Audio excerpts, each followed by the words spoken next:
Hello and welcome to another episode of the Afterburners podcast. It is Wednesday, August 1st, 2018, August 1st, 2018. I am your host, Sandy Meyer. With me, as always, the very beautiful looking Bobby Koch, who got a very nice haircut today. Bobby, how you doing? I'm doing well, and I grew my beard out just for our guest tonight, actually, because he said our friendship was over if I didn't do it. So I did that just for him. Interestingly enough, I also trimmed my beard, so it's got like a kind of 5 o'clock shadow thing going on, and I got a neckline at the barber. Yeah, we're trying to look our best for our guest today. Absolutely. Real quick, we had a discussion beforehand, and we'll get Jeff's opinion in a second, which is our guest. Spoiler alert. Jeff Miller's our guest. We'll get his opinion in a second, but I had a little semi debate before the show started. I got a neckline, which is basically like the barber just uses the clippers, right, as the zero trim, but then puts the hot shaving cream, and then does the straight blade. Yeah. I'm a huge fan of that. What are your thoughts? I hate it. I got it done earlier today, and I don't like it. Why? I understand. I just don't like the feeling of the foam on my neck. I think I'm actually allergic to it, so I think that's why. But I just really don't like it. Did you break out in hives or anything? If they don't get it off fast enough, I definitely have like a mini breakout. I'm pretty sure. Yeah, that's a good reason, I guess. I'm gonna tell you what though. I don't know. If I was allergic, I'd still like it. I feel like I love it. I love the sensation. Let's get our guest on. Since we've looked so presentable for him. Yep. So ready to see his opinion about everything. Ladies and gentlemen, welcome on. Oh my God, Matt, what's your? Not even. Wow. Enjoy editing this mess. Jeff, what's your last name? Miller. Oh my God, I can't. Super hard to remember. That's a hard name to get. It's very uncommon. It's hard to spell, hard to pronounce. Welcome on our guest, Jeff Miller, senior writer at Dynasty League Football, as well as social media coordinator for 4for4, and shower off. Now I can't talk. Sam's aficionado is the word you're looking for. Yeah, aficionado. Thank you. Mm-hmm. Mm-hmm. I love showers. I was just doing an outtake because I know he's not going to keep that. All right, and so without further ado, let's bring on our guest, and I believe I'll get his name correctly. It's very hard to pronounce. He is a senior writer over at DLF, social media manager for 4for4. Apparently does some news desk, waiver wire stuff. He loves mustaches and also shower pics as well. Mr. Jeff Miller, how you doing today, sir? Terrible. Did you want to expand on that? I don't really want to get into it. All right, well, that's a hot take to start us off. Hey, what's your stance on warm shaving cream on the back of the neck? My stance is if you can't groom yourself, then you don't deserve to be groomed. Okay, so... Oh, you're talking back of the neck? Not like... I thought you were talking like with the neckline. You're talking like the back of your head? Yeah, back of the neck. Oh, well, you got to pay somebody to do that. I understand that. I thought you were... Like, you're talking about somebody else shaving you? Man, that's not very manly. You can't have somebody shave you. You have somebody cut your hair, because that, like, takes actual skill. But if you can't shave yourself, then you don't deserve to have a beard. That would be my professional opinion on that matter. I completely understand that. No, it was definitely the back of the neck so that you can't get to. So I think it's I guess Kennedy on Twitter who always makes fun of my mustache and was asking today if I was going to have the people with their haircut do my beard. And I'm with you, Jeff. I don't want anybody touching my facial hair except me. I would rather screw it up myself than pay somebody else to do it. There's a point of pride there. Yeah, I agree. I'm definitely on board with all of that. I definitely trimmed this myself. I definitely cut it underneath here too as well. Oh, yeah, you can tell on yours. It's not a very good job. The word pathetic is a little bit strong, but it's right there. Well, also because I have like patches in between, like Joe Dirt did, right? So it's like it's not really a full like mustache. I have those too. I have a couple spots where I can't quite grow it in, but I don't know. What are you gonna do? You got to own it. You know, you can't. That's one of those things where my wife would say, "Oh, your beard's patchy. You shouldn't have a beard." I'm like, "No, I'm owning this. People are gonna have to deal with it. It's my beard." It's a good looking beard, I have to admit. It's really good full right now. I use a special sandalwood soap on the beard, and then I have sandalwood oil that I condition it with. I brush it out to make it. I put some work into the beard. You know, you have to. What we didn't tell people is the Afterburners is now just a facial hair care podcast. I could talk about beards and mustaches for an hour straight if you want. I got no problem with that. Last question about the beard, and then we're gonna move on. When you like when you clean that, is that like what you're talking about in the shower? You do that? Yeah. I have like it's like I just bought it on Amazon. You can get like basically it's beard shampoo. Yeah, you can't use face wash or regular soap on the beard. It's gotta be a special deal. Makes it nice and soft, so you're more smoochable for the ladies. He does that while he tweets out his fantasy advice. He just lets it soak for a little bit, clears out. I mean, tell you what. When I shower this evening, I will absolutely take a shower selfie of the beard in the process of being washed, and I will get that out to you guys. That's my promise to you. Can't wait. Hashtag brand.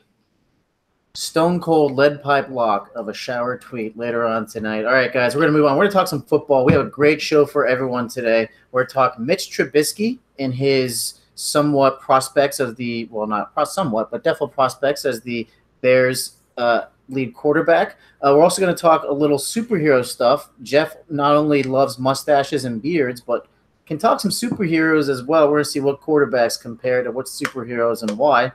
Really fun question involving quarterback handsomeness and mustaches as well. You almost said mustaches. Mustaches. Before we get into all that, Jeff's going to lay out where we can find him on Twitter or any other places where his work is, and then we're going to get started. Well, pretty easy. Obviously, at FFJeffM, which is the best Twitter handle ever, probably, maybe. You can also see me tweeting at 4for4football. That's the number 4, FOR, the number 4 football. Pretty much all the tweets you see coming from there are from me. And yeah, I mean, that's like the main places. We also have 4for4 football over on Facebook, which we're starting to push a little bit. We're getting ready for an Instagram push, which is 4for4FF. And that kind of sums it all about up. Good job, Jeff. I'm proud of you for remembering all the different handles. It's not the easiest thing, especially considering I just started tweeting from 4for4 3 days ago. So yeah, I'm still great work. I'm still picking it up. And you can find our podcast, although I never know why we say this since you're already listening to it, but you can find us at Afterburners Pod on Twitter. You can find my co-host here, Sam, at The Needy One, and myself at Wrecked Fantasy. As both John Bosch and good friend of the pod, Leo P, like to say, I'm a Twitter tough guy, so that's why my name's Wrecked Fantasy. He is a tough guy in real life, too, not just Twitter. All right. We mentioned we're talking Bears. Now, the reason we're talking Bears, because our friend Jeff here is a Bears fan. Number one, why are you a Bears fan? That's a hell of a good question. I'm from South Dakota originally, and everybody that lives in South Dakota, at least back in that era, you're either a Bears, Packers, or Vikings fan, which makes sense when you consider the proximity. And at the time, this is obviously before maybe not obviously. I'm almost 40, so when I started watching football, it was well before DirecTV and Sunday Ticket and all that. So the game that you got every week was the Vikings game, which means you could see the Bears play twice a year and you can see the Packers play twice a year. That's kind of how all that works. When I first started watching football was like the heyday of the Bears. So we're talking like 85, 86, 87 when they were posting some solid teams when they had Walter Payton. And Payton was my first ever like sports role model sort of a guy. And it just kind of has taken off from there. I'm the only one in the family that's like a huge football fan. My brother's a Packers fan, and he's pretty serious about it, but nobody else on the level that I am. You remember when the Bucks were in the Central? That was a weird, it was all these teams right there from like the northern Midwest, and then it's Tampa Bay. Leagues kind of are forced into that from time to time. You see weird stuff like that where teams are like, what's Dallas in? They're in the NFC East. Yeah, I mean, how much sense does that make, Yeah, all right. Well, thank you for making me look like an idiot. I appreciate that. It's still weird with like the AFC, South, including Indianapolis, and then like there's some that should definitely change when I think about it. Dude, have you ever been to Indiana? I can't say I have. It's basically the South. NASCAR, dude. It's all NASCAR, too. Come at me, Indiana people. We have lost all 6 of our listeners from They'll join the people from Cleveland. That's okay. They can go hang out with their sheep. They'll be fine. The people of Cleveland and Indianapolis now hate the Afterburners. All right, great, Jeff. So one of the things I think, Bobby, you probably talk more about this a little bit, but the Bears might be the next Rams. Talk a little about that. Well, not necessarily as simple as Sam put it, but I'm sure, Jeff, you've heard on Twitter constantly, Bears are the Rams of this year, where everyone's basically just saying they're the next young team that's going to come up and turn into this great offense. And Mitchell Trubisky is the truth biscuit, or as I like to call him, the super trooper. And everyone just thinks, okay, they got this new coach. They have these new weapons. It's going to be a huge step forward for Trubisky. And I'm curious, do you agree with that sentiment? And also tell people how stupid it is to compare them to the Rams, because they're not the same, even if the Bears are going to be good. Of course, you can't make that comparison directly. I mean, who knows what's really going to happen, but they're certainly following that model of kind of the innovative young coach coming in, following the old dinosaur out the door. So, as a Bears fan, the biggest takeaway I have from this is that maybe they've learned from past mistakes. Of course, if this experiment doesn't work out, I fully expect them to lure Jeff Fisher out of retirement and swing fastly in another direction again, because that's how NFL ownership seems to work. But Trubisky's career is over if that happens. Yeah, look, I'm really hopeful. I like Jared Goff as a quarterback quite, a decent amount. I honestly like Trubisky's, like his talent and his upside more. I have Goff ranked higher because he's, at least shown something for a year that we haven't totally seen out of Mitchell yet. But I do think Trubisky has a higher ceiling. That doesn't mean he's going to achieve it. And it remains to be seen how the rest of the team comes together. I mean, on paper, this is a pretty solid offense. The defense was underrated already last year, and I don't think they've done anything to get worse, certainly. And then keeping their defensive coordinator was a huge coup. So I'm cautiously optimistic. I think the range of outcomes is anywhere from like maybe 7-9 to being a 10 or an 11 win team. Obviously, that's on the optimistic side, and they are in a tough division. Like, there's no pushovers in that division. I think the Vikings are maybe the best team in the NFC right now, on paper anyway. They're certainly right up there. It's hard to argue that they're not like one of the 2 or 3 best teams in the NFC. Packers, as long as they have Aaron Rodgers, are always going to be a tough out. And Detroit's not terrible. I don't know that they're great in any way, but they're not a terrible team. So it's not an easy division. Yeah, and it's tough too. I'd also just say that Matthew Stafford has a way of making the Lions be relevant. But one thing I did want to touch on, you talked about Trubisky's upside. That leads into basically the one stat I looked up for this podcast, which is that even though Trubisky, his leading receiver last year, I believe, was Kendall Wright. Is that right? Yep, it was. And by the way, Kendall Wright, if you watched Bears games last year, was miserable. Yep. I mean, I know there's been some teams in the last few years with bad receiving cores. Buffalo Bills come to mind as one that have traditionally year after year not been so great. But I've never watched that much of a worse receiving core. It was unbelievable how bad they were.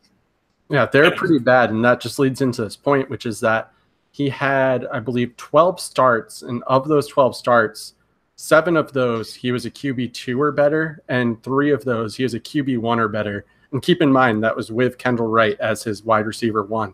So there's definitely some upside there. One of the weeks he even finished, I think it was top 5 at the position, and it was right in the playoffs. And it's also because, and I know Jeff didn't touch on this, but a reason he may have more upside than Jared Goff is Trubisky has a bit more rushing ability than Goff does, which in fantasy we know is a cheat code, or as people refer to it, the Konami code. He's a mobile guy, and he does it the right way too. He runs when he's supposed to, sort of a thing, and he does it effectively. He doesn't shy away from running, but it's also not, if his first read isn't there, he doesn't just tuck the ball and go. He's real smart that way. It kind of reminds me of Jay Cutler in that regard in a lot of ways, who is a guy who is an underrated runner. One of the things that you could rely on Jay to do well. Besides standing on the sideline and making the best memes ever. Yeah. So there's a lot to like with Trubisky, but hopefully it all comes together. I think there's a real good chance of it. Yeah, if you look at his numbers, right, in 12 games last year, it's actually pretty good. I was a little shocked to bring him up. About 2,200 yards, and this is in 12 games. 2,200 yards, 7 touchdowns, only 2 picks. Those aren't bad numbers, especially for a first-year starter. I think what's really going to help him out, and Jeff asked this question, is they moved coaches. They got rid of the probably coach that had the most looks last year of confusion in the league, which was John Fox, who just honestly, like, I don't know if he's perennially confused or if he's just confused at how football is played still. But they got rid of him, brought over the former offensive coordinator for the Chiefs, Matt Nagy. Go ahead, talk a little bit about that. Is that going to help Trubisky's progression? Holy cow, it can't hurt it, right? Right. I mean, if you put I don't know, if you put a random homeless man off the street and as their head coach, he couldn't be worse than John Fox. I don't know why I don't know if I made fun of homeless Jeff, people. That was unnecessary. I think it's pretty accurate, though. John Fox, Malarkey, and Fisher all walk into a room, and you have to pick one of them to be your head coach. Who's it going to be? Does the room have curtains on around the windows? So that nobody can see who you pick? No, does the room have curtains? Sure, the room has curtains. Okay, I take the curtains and I hang them from the light and I hang myself from them. I think if I were to answer that question, I would choose Malarkey as the O coordinator, John Fox as the D coordinator, and Jeff Fisher as the head coach, and just see how that plays out. I could tell you how it would play out. The answer is not good. No, I mean, I actually had this is a funny story. I talked to my mother about football today. She knows nothing about football, but we were talking about mansplaining. Just as a topic in general. Were you mansplaining what mansplaining is? No. God, I would never do that to my mom. She's both the smartest and most educated person I know. I would get slaughtered if I tried that. I immediately retract my joke. She has 2 masters, a doctorate, and is a former college professor. She makes me look dumb.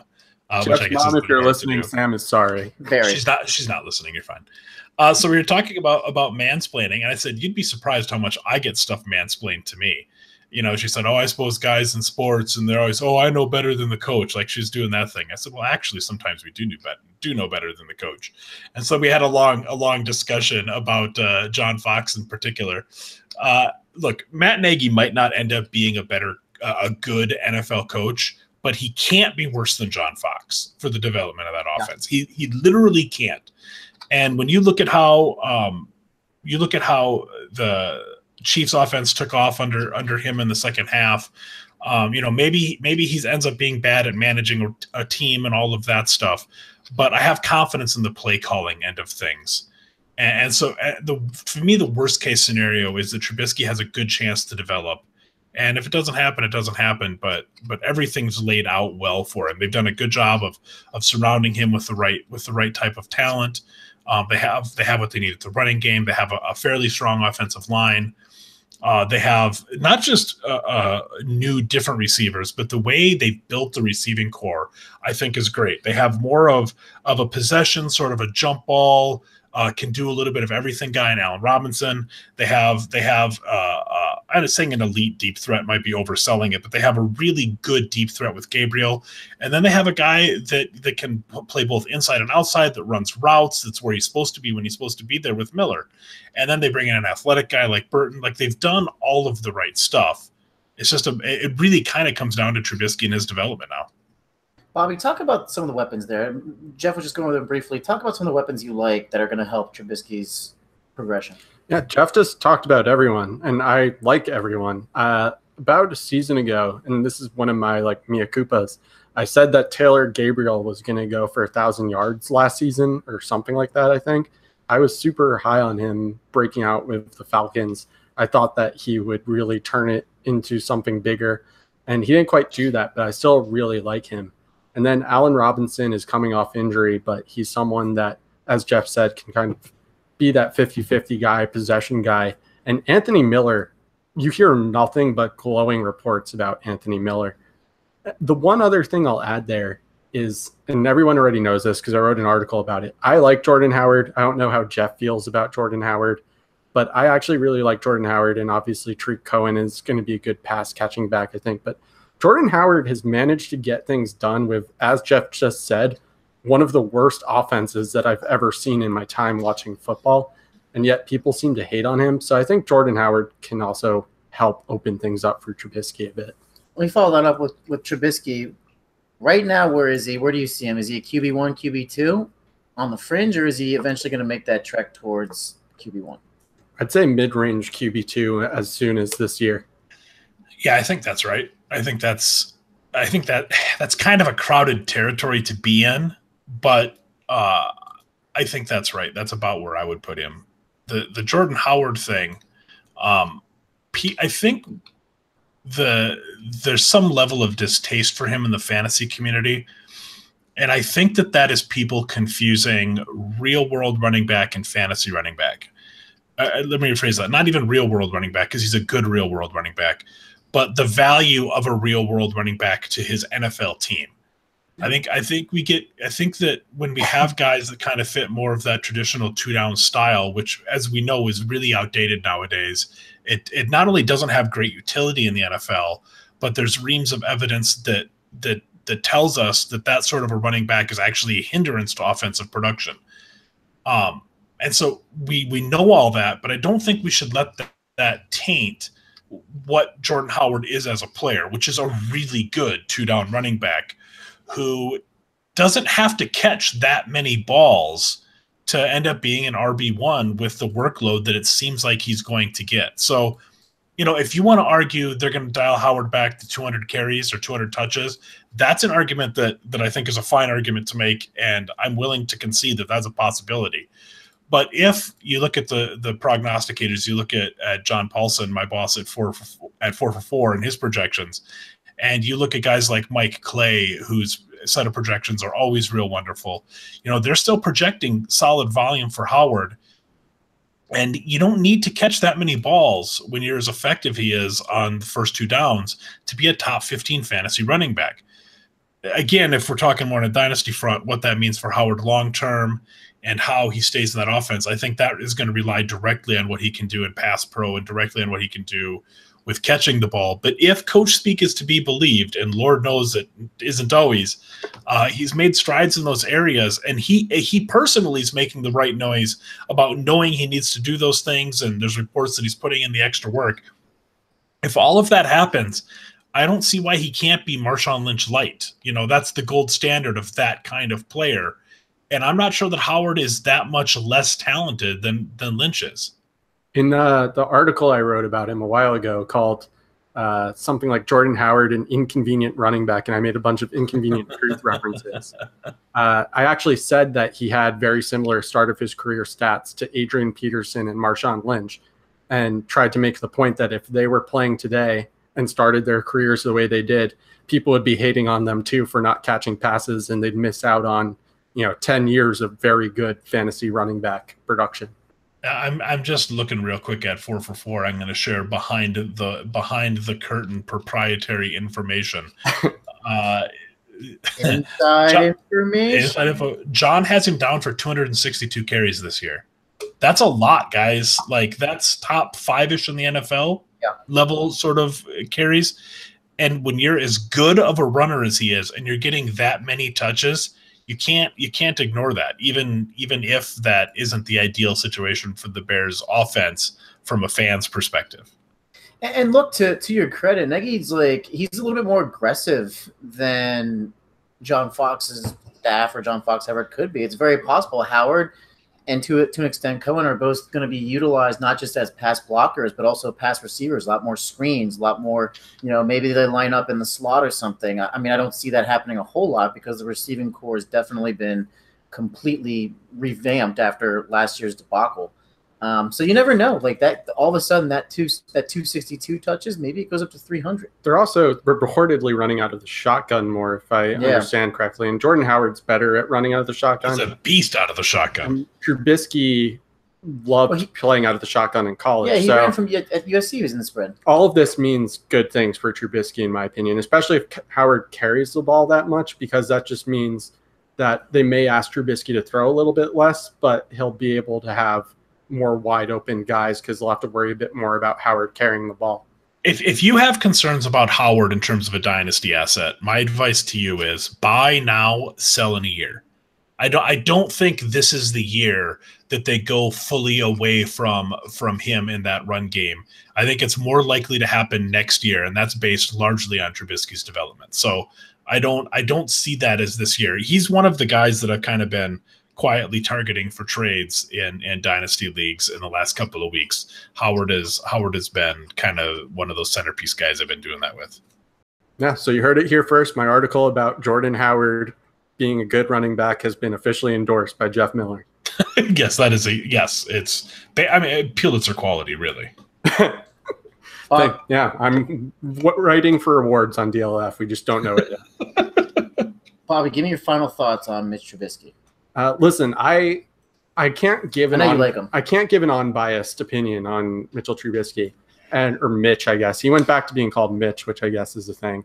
Oh, I hadn't heard that. I hadn't heard that news. That's interesting. I just went into Pro Football Reference and saw it was Mitch, no longer Mitchell. Yeah, he went back to being called Mitch, but during his rookie season in the rookie draft, I drafted him everywhere. In my 1 QB leagues, I took him. In my super flex leagues, I took him. So I am very much invested in Mitchell Trubisky or Mitch Trubisky being a good quarterback. And unlike Jeff, I'm not a Bears fan. However, I will say the thing that got me into fantasy football, at least strongly, was the league. And the league was based in Chicago. So I really liked the Bears and like Jay Cutler and just grew to like Jay Cutler's I don't give a fuck attitude. And I don't know that Mitch has quite that same attitude, but it's made me like a secret Bears fan, I think. So I'm really just invested. And I think that Mitch Trubisky can be in that like 14 to 16 range of quarterbacks as soon as this season. And if that happens with how young he is, he's going to be an insanely valuable asset in your super flex or 2 QB leagues. I think he's pretty tough to acquire right now. I'm afraid that ship has sailed a little bit. Oh yeah, absolutely. I tend to agree with you. He was a guy that I liked more than most coming in to the draft last year. I wasn't real thrilled that he was the second quarterback off the board to the Bears. But look, and we're talking about me being a Bears fan. I am probably the least fanatical sports fan that you will ever meet. I still have like a Bears blanket that I take to my daughter's figure skating lessons. And I probably I still have a Peyton and an Urlacher jersey hanging up in the closet. But more often than not on Sundays, the clicker goes off the Bears and ends up somewhere else, especially these last couple of years. So I'm not like some super crazy hardcore fan. I like to think that I can be somewhat objective about them. But they did sign Allen Robinson, who's one of my 2 favorite players in the NFL, along with Josh Gordon.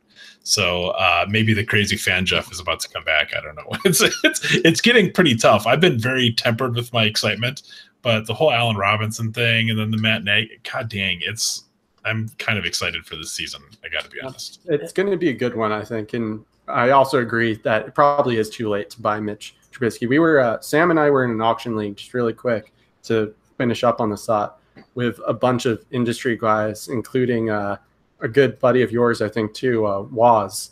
And Waz spent like an extravagant amount of his budget on Mitch Trubisky. And at the time, Waz might be a Bears guy, though. I think he is, if I'm not mistaken. I could be wrong about that. You know what? That makes sense, actually, because when I was in Chicago, he said, come visit me. So now I'm putting 2 and 2 together. Yeah, he is. But I still think of him as a very smart guy, and he spent a lot of money on Mitch. So yeah, there you have it.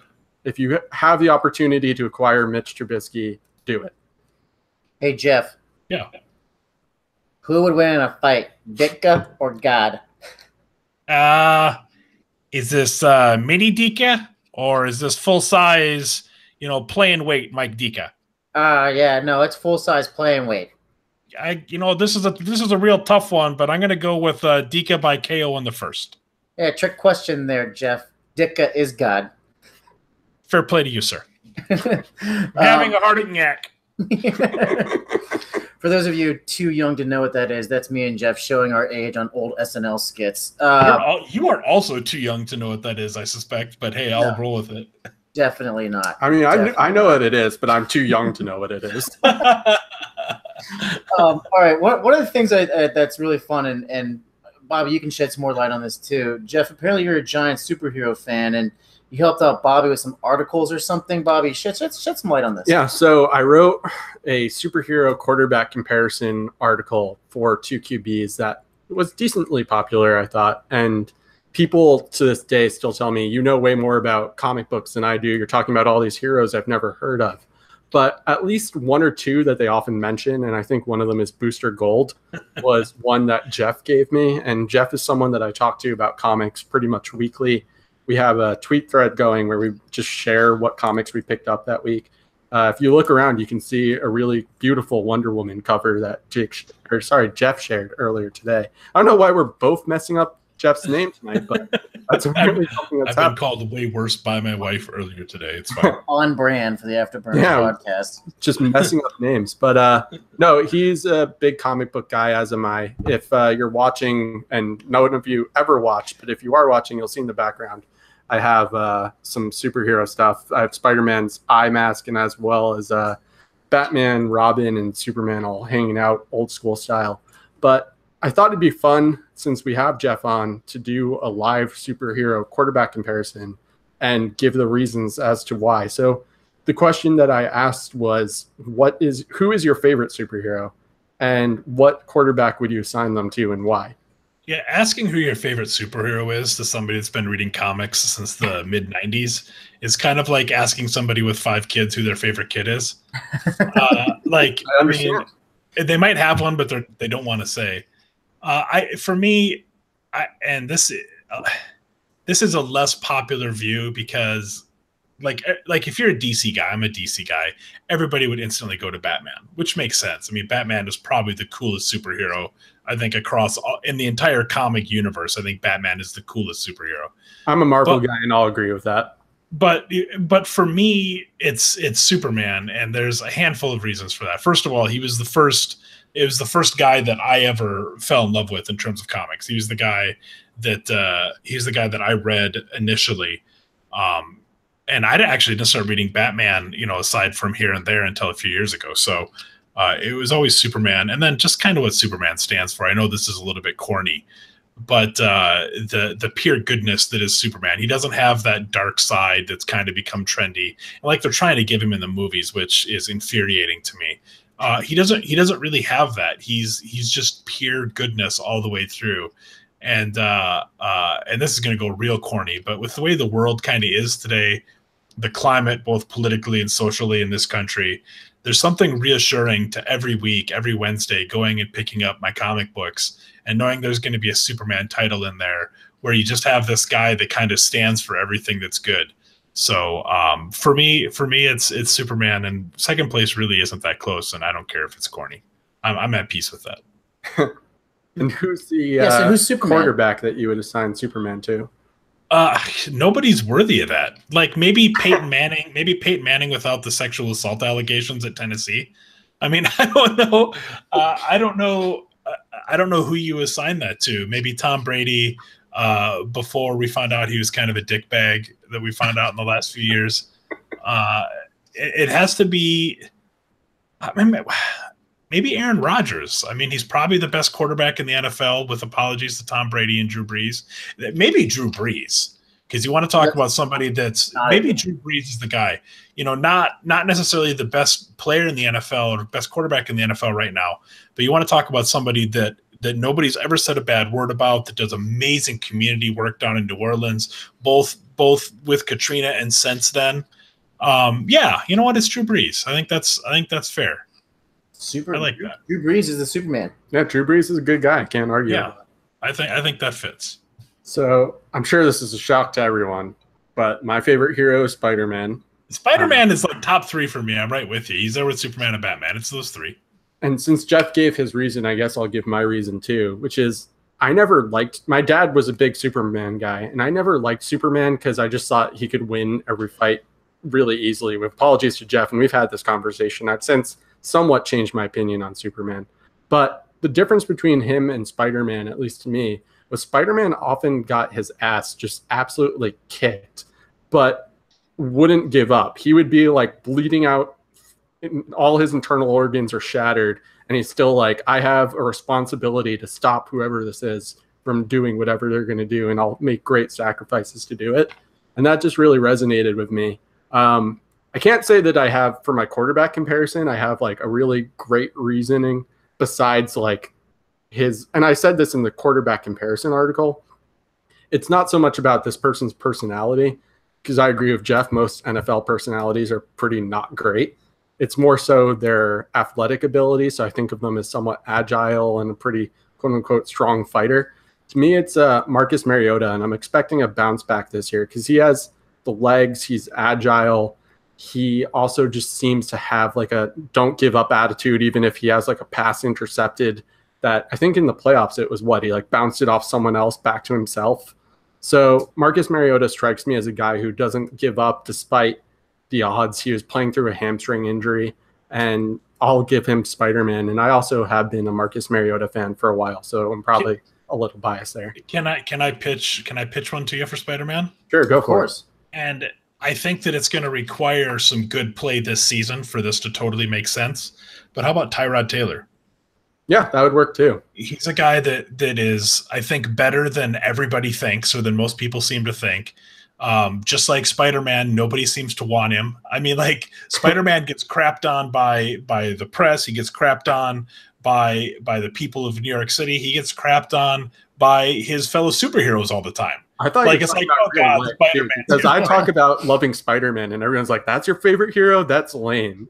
Yeah, but he's kind of the guy that everybody craps on, but he always maintains the positive attitude. He always is willing to do what needs to be done despite all of that stuff. Like he's constantly trying to prove himself and to show he belongs. And then even when he does something right, it goes terrible. Like with the whole arc. Oh god, it's gonna get super nerdy. Where he lost his company, like he intentionally lost his company to save the world, sort of a thing. But he can't tell anybody he did that, so now he's poor again. Like that's Spider-Man in a nutshell. And you look at Tyrod Taylor. The Bills didn't want him so badly that they played that total sack of crap Peterman in front of him, and then did everything they could to get rid of him after the season. And now he's in Cleveland, and everybody on earth is like, you even look at Roto World blurbs now. And apologies to those guys because there's some brilliant guys over there writing those blurbs. This idea that every single post on Tyrod Taylor at the end of it says Baker Mayfield will make starts this season, probably sooner rather than later. I've been out on a limb with this for so long.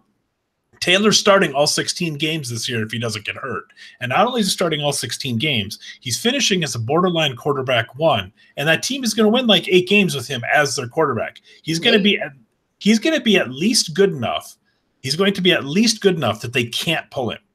That team is going to be at least good enough that they can't pull him because they're going to be like borderline playoff contenders, that he's going to make the Cleveland Browns' job impossible. I firmly believe that. And that's a Spider-Man trait right there. Yeah, it also fits your Spider-Man analogy because reportedly he's been taking Baker under his wing and trying to teach him what he knows. The whole camper Spider-Man thing to do, which is basically like, oh, you might actually be here to replace me, but I'm not enough of a dick to like not teach you, so I'm still going to teach you anyway. That's a very Spider-Man quality. He's a really impressive guy, and I think a better player than people want to give credit for. And I'm telling you right now, he's starting most or all of the games there this year. You can write that down. You can yell at me in a couple of months. That's fine, but that's where I'm at. I like the idea of him starting most of the games or all the games. I think 8 is kind of aggressive. I mean, they won 0 last year, and granted, they have a lot of changes in the roster, but whatever. I like the idea of him starting 14, 15, 16 games. I don't think last year has anything to do with it. I mean, like half of that roster is new. You know what I mean? Like so I think maybe it was RotoPad or somebody said this on Twitter the other day. They said this is why people slept on the Jags. And I know that every year it seems like everybody's like, oh, this is the year for Cleveland. This is the year for Cleveland. That offense has sick pieces in place at the skill positions.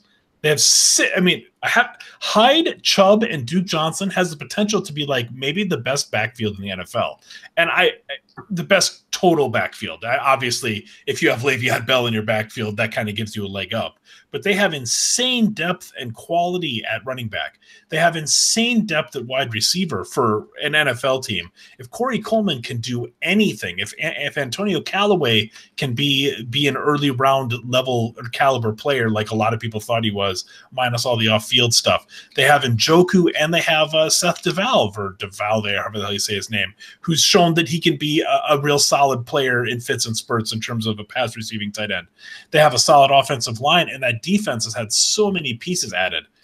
I know that like trying to project a 0-win team to be an 8-win team is tough, But can't sleep on that team, man. There's a lot of good pieces in place. If they fail this year, I don't think it's because of Tyrod Taylor, and I don't think it's because of their roster. I think it's because of Hugh Jackson and their coaching staff, which is a big negative. Let's be fair.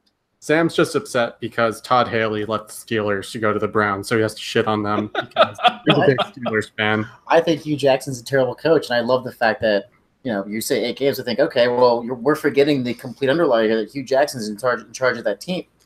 Reportedly, I think from everything I'm hearing, it sounds like Haley. He's the coffee runner. He's basically like the figurehead, and Haley is really in charge of that team now. There's enough talent there that there can be a certain amount of overcoming the coaching. I don't think the coaching is going to elevate them there, but I think that there's enough talent that they can get to a decent enough wins threshold to keep Hugh Jackson in his job, which is the opposite of what we want, I think.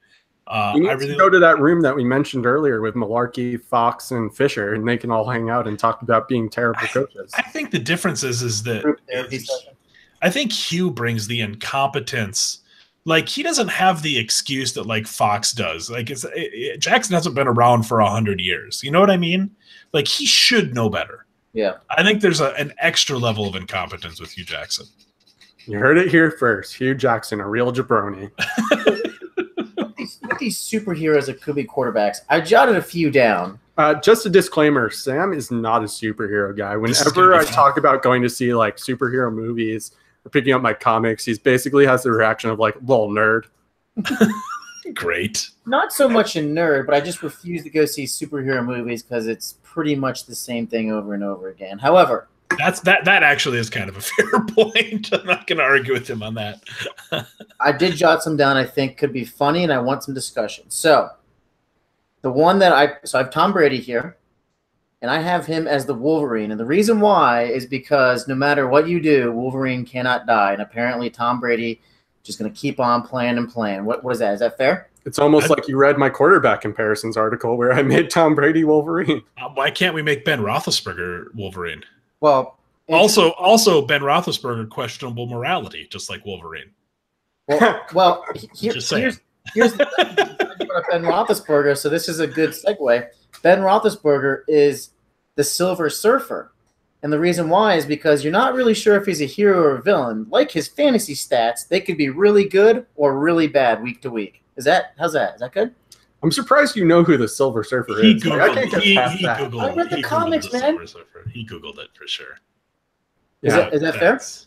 How about Ben Roethlisberger Deathstroke? Not just the questionable morality, but anybody that's read Deathstroke knows of a very infamous story arc where he may or may not have bedded a minor. I'm just saying. Yeah. I'm not a real big Ben Roethlisberger fan.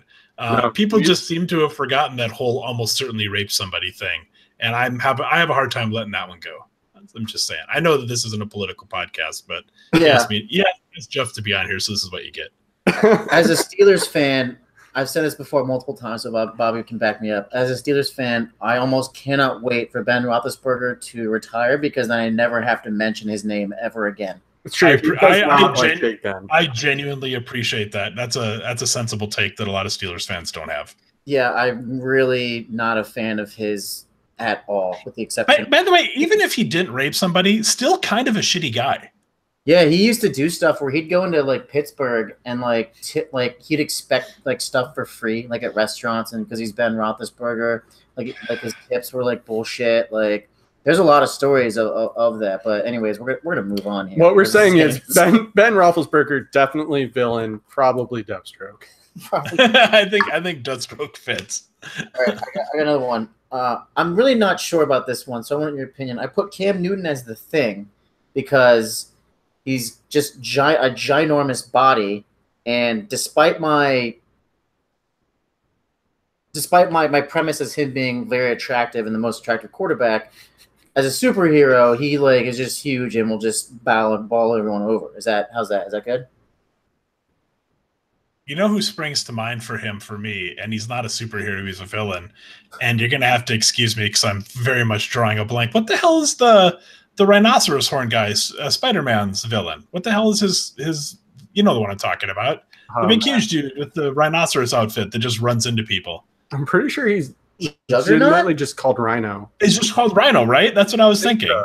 Yeah, I was drawing a blank. That's who I thought of for Cam, but Cam obviously isn't a villain. Juggernaut? Isn't Juggernaut? Yeah, Juggernaut's a real thing. But that's not what you're thinking of? Juggernaut's like no, I'm thinking of Rhino. That'd be way too big for Cam. That'd be like someone who really bodies someone. Juggernaut's like Jared Lorenzen.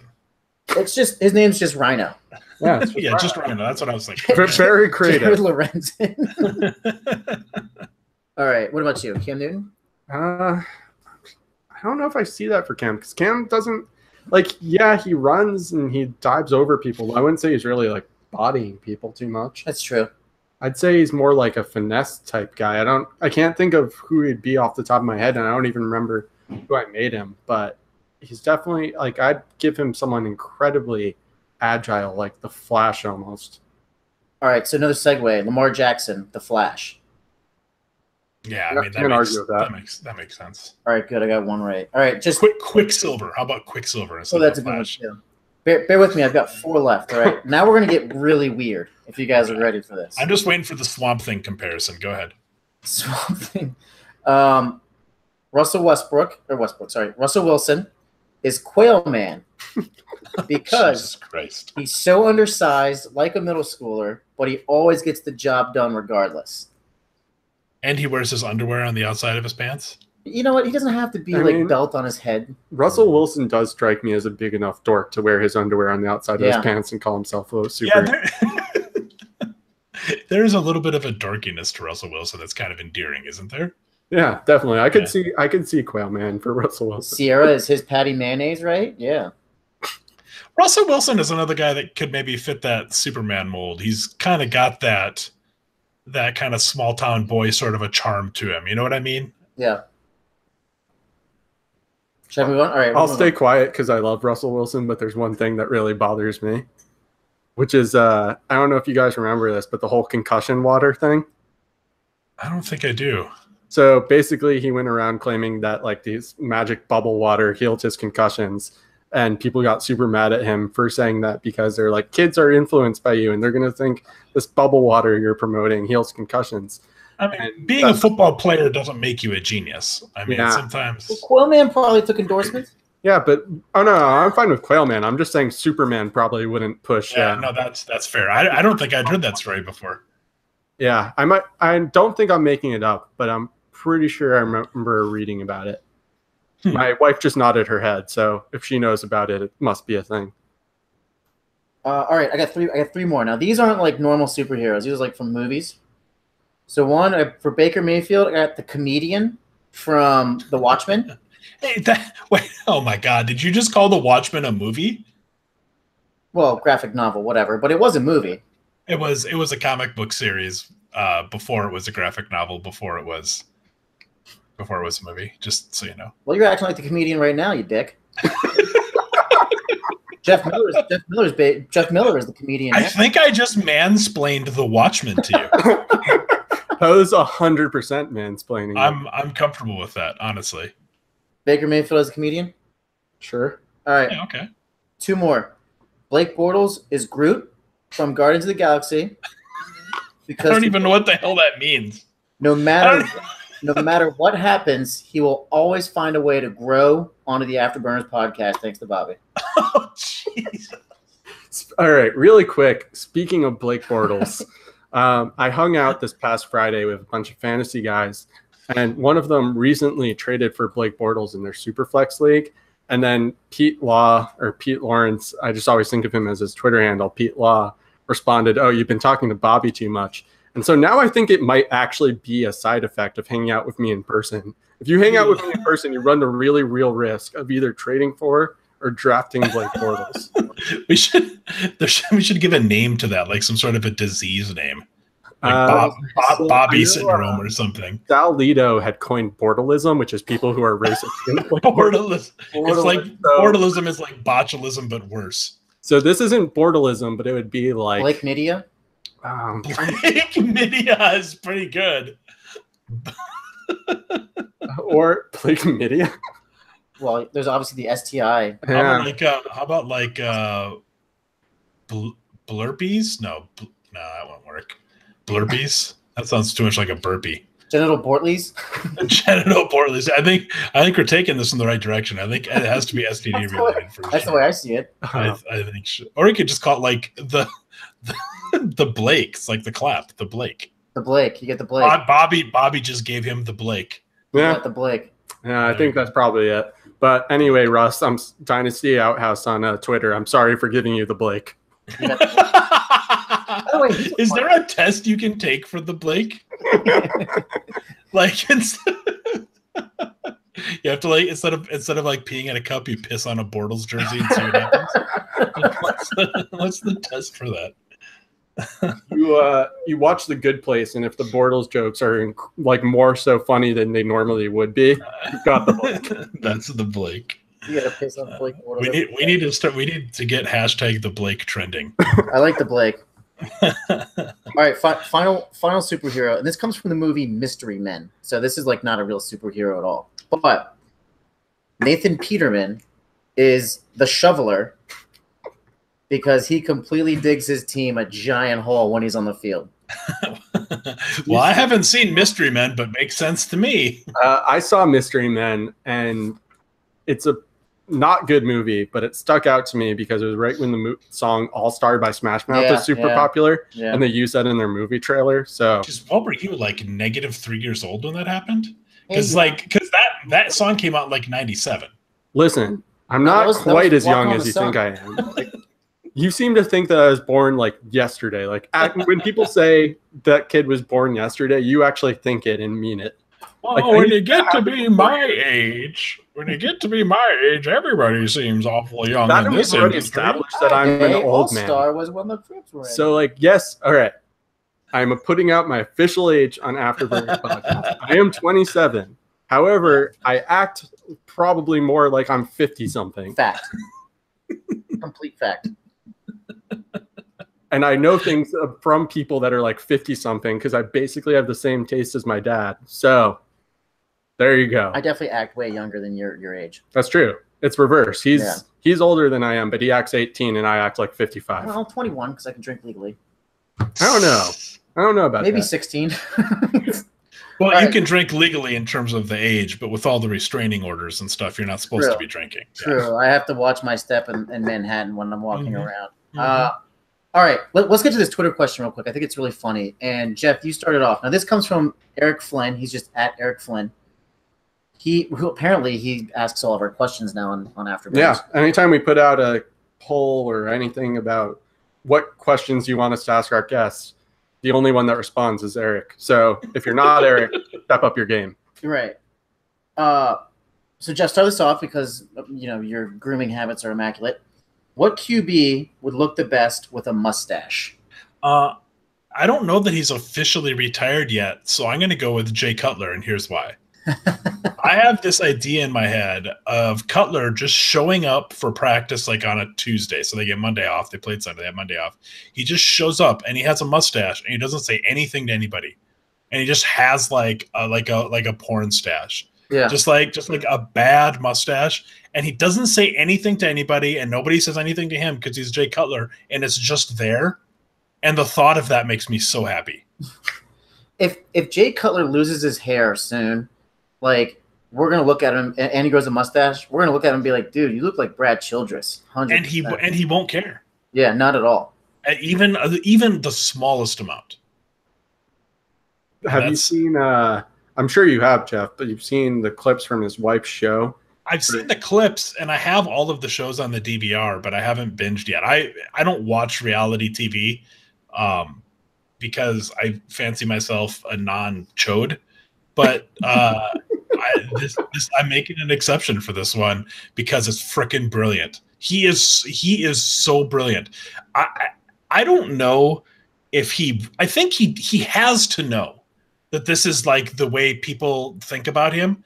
The question is he playing into it or does he really give that little of a shit? And I think if it's either one of those things, it's still amazing.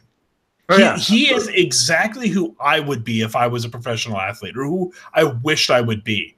Just trolling everybody constantly. I think it's brilliant. I think he's brilliant. He's like one of my favorite players ever, and he ruined my franchise for half a decade. Sam, same question for you. Who would you think would look best with a mustache? I love the Jay Cutler reference because he would 100% be like a stand-in on a porn set. So like I'm like, all right, like I respect that.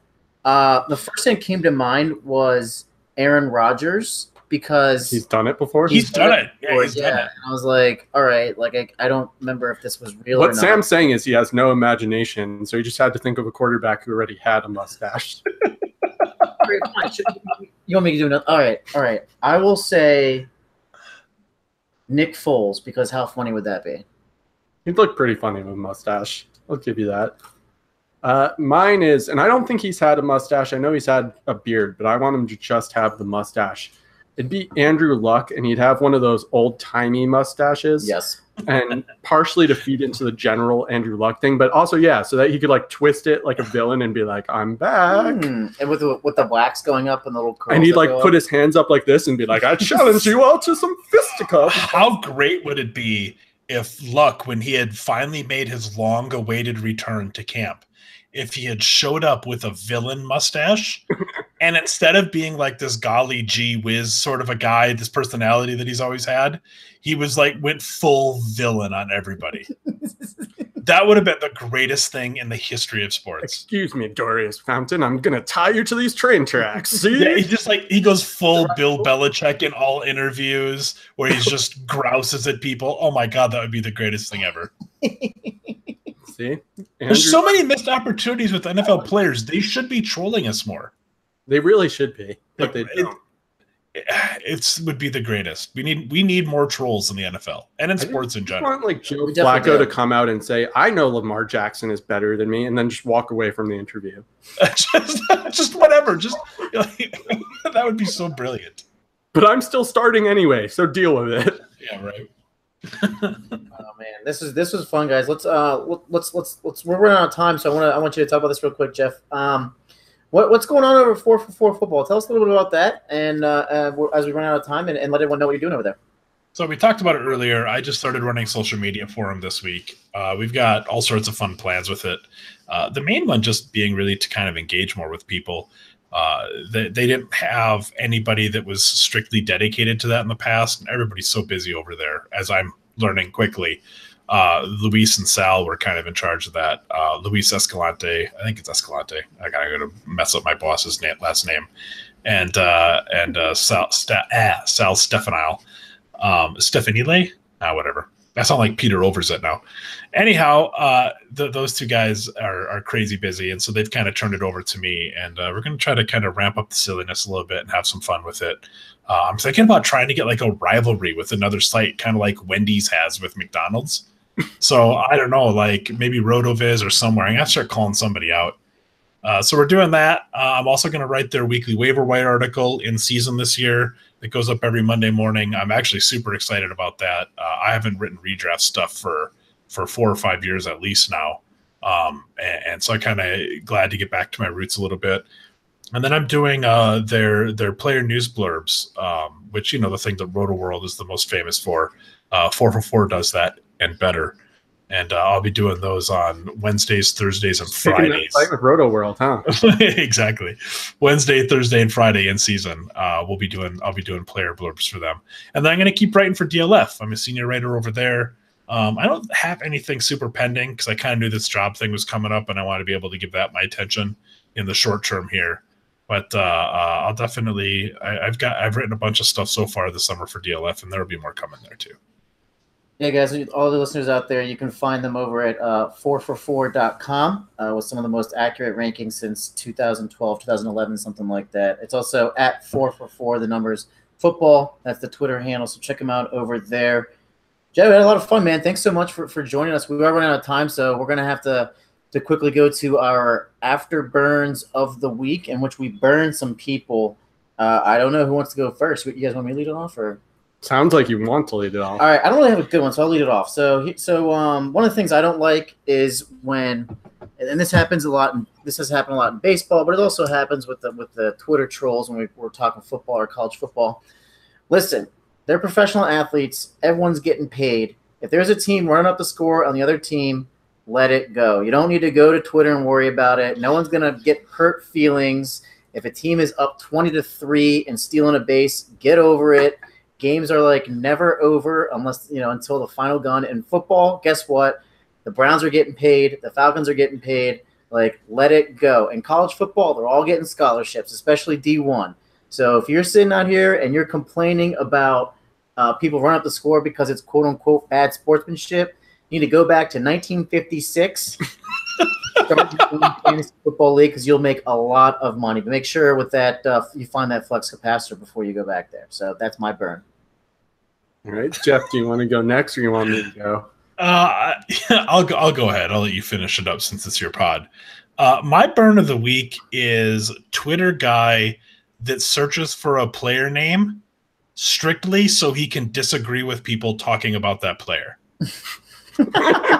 If you've got nothing better to do than to type Chris Carson into your Twitter search and find a random fantasy analyst who you never have followed and have never heard of, just so that you can argue about how he's for sure going to rush for 12 million yards this year, you need to find something else to do with your time. I don't care what that thing is. If that thing is to walk into traffic, that's cool with me. If that thing is to yell at your neighbor's dog, I mean, I'd prefer you didn't yell at the dog, but I'd rather you yelled at the dog than you yelled at me. Whatever it is, just go away. What I say, by the way, newsflash, what an analyst says about a player has nothing to do with what the player is actually going to do that season. My opinion doesn't impact Chris Carson's performance. I assure you, if I had that power, the Bears would be a hell of a lot better than they are, and Josh Gordon would have never been suspended. So all I'm saying is find a new hobby. Don't do that crap. It makes no sense. It helps nobody, and I'm just going to block you instantly anyway. You'd be a superhero if you had that power. That would be, if I could pick a superhero power, screw X-ray vision. I want to be able to make players do what I want them to do. That'd be, I don't know. I don't think I'd pick that as my power. Ben Roethlisberger would be screwed. I would pick time travel or like space-time control. Although there's way too much trouble involved in that. I would screw everything up. Although I will say that kind of is the cheat code of powers, because like anything you want to fix or like do, you can. But as we know, being sci-fi nerds, there's, as Jeff just said, a lot that could get messed up. There's too much. My superpower would be unlimited wishes, bro. Sorry, go ahead. But my burn of the week. So I actually have two. I'm just going to do one, but really quickly, I was going to burn Jerry Jones for basically saying, oh, these guys who committed domestic violence are leaders in my locker room, but I won't let my players say how they feel about police brutality. I'm not sorry about that take. If you support Jerry Jones, I don't like you. And I have never liked the Cowboys, and part of that is almost exclusively because of Jerry Jones and not so much the rivalry. But what I'm actually going to burn this week is myself, because I fell for a fake Adam Schefter tweet. Yes. Oh no, Bobby. Yeah, about Josh Doxson being out for like 5 to 6 weeks, and I retweeted it, and I said something like, oh man, I'm really hoping for a speedy recovery. And I looked like a fool. Someone pointed it out to me, and then I tweeted out a picture of myself that I photoshopped with a bag over my head. And honestly, I in a bunch of chats, I like also sent that tweet being like, oh my God, guys, Josh Doxson is out. Sure did. And then I tweeted like a bunch of GIFs of me being in a box of shame. So I'm still in that box of shame, and I deserve all of your scorn, because the handle wasn't even like a darn Schefter or some of those other like slightly more clever ones. It was like at XPQ125, and I fell for it. So I'm just a big dummy, and I burned myself this week. I don't remember if that was yesterday or today, but that gave me a lot of joy when I read that. That was earlier today. Yeah, it was this morning, right? Yeah. Earlier today, I was not literate on Twitter. Bobby, you are a man for owning up himself. You're a man for owning up to your mistake. I'll give you that. Yeah, definitely. Yeah, and to your credit, you did own up to it really quickly too. So, Jeff, this was a lot of fun. Thanks for coming on, man. We really enjoyed having you. We'd really love to have you on again when the season unfolds. But we got to sign off. So before we call it a day, let us know where everyone can find you and find your work, and then we're going to close out. At FFJFM on Twitter. at 4for4 football on Twitter, and we can figure it out from there. If you want shower selfies, just go ahead and shoot me a DM, and we'll make that happen. My Venmo is open. And you can find me at Wrecked Fantasy. That's REKED Fantasy. You can find my work at DLF Football, as well as 2QBs, and a new podcast coming to you soon from the mind of Leo P. 3 guys in a shower talk fantasy football. Are all 3 of us in the shower, like one shower? I assume that I'm involved in this somehow. I'll have to ask Leo. He didn't specify if we're in the same shower or we're in separate showers and we're like Google Hangouts. Leo's one of my favorite people in the world. I'm not saying that I want to shower with him, but I guess if the opportunity presented itself, I might not be able to say no. And guys, you can find me at the Needy One. This is the Afterburners podcast. You can find us at Afterburners Pod. Don't forget to find us on Podbean, Stitcher, and iTunes. Subscribe so that you can get the new episodes directly to your earphones. That's and it. Rate and review. Don't forget, we've been getting some rate and reviews lately, some really nice ones. You don't have to be nice to us. We're not holding you hostage. So if you hate the podcast, feel free to tell us that. We'll still take that feedback. Thanks so much for all the reviews. Thanks for listening. We'll catch you next week. Enjoy your weekend. Until next time, keep it classy, Fantasy Twitter.